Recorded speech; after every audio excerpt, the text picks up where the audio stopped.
Okay, ಸಹಜವಾಗಿ KRS dam ಒಳಹರಿವು ಈಗ ಹೆಚ್ಚಳವಾಗಿದೆ ಅಂತಕ್ಕಂಥ ಮಾಹಿತಿ. ಕಾವೇರಿ ಜಲಾನಯನ ಪ್ರದೇಶದಲ್ಲಿ ವ್ಯಾಪಕವಾದಂತಹ ಮಳೆ ಆಗ್ತಾ ಇದೆ.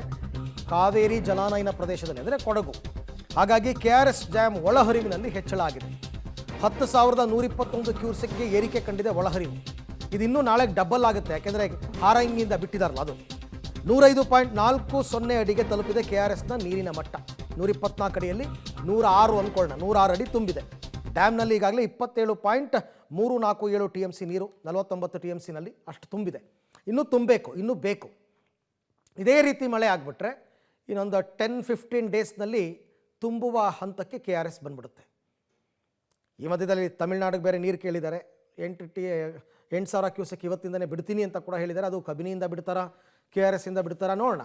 ಒಟ್ಟಾರೆ ಸದ್ಯಕ್ಕಂತೂ ಒಳ್ಳೆ ಮಳೆ ಆಗ್ತಾ ಇದೆ, ಡ್ಯಾಮ್ಗಳು ತುಂಬ್ತಾ ಇದೆ. ಇದು ಗುಡ್ ನ್ಯೂಸ್. ಇದು ಕಬಿನಿ ಡ್ಯಾಮ್ ತುಂಬಿದೆ ಈಗಾಗಲೇ, ಹಾರಂಗಿ ತುಂಬ್ತಾ ಬರ್ತಾ ಇದೆ, KRS ತುಂಬ್ತಾ ಬರ್ತಾ ಇದೆ, ಗೊರೂರು ಡ್ಯಾಮು ಕೂಡ ಹೆಚ್ಚು ಕಡಿಮೆ ತುಂಬ್ತಾ ಬರ್ತಿದೆ. ಎಲ್ಲ ಕಡೆ ಮಳೆ ಚೆನ್ನಾಗಿ ಆಗ್ತಾ ಇದೆ.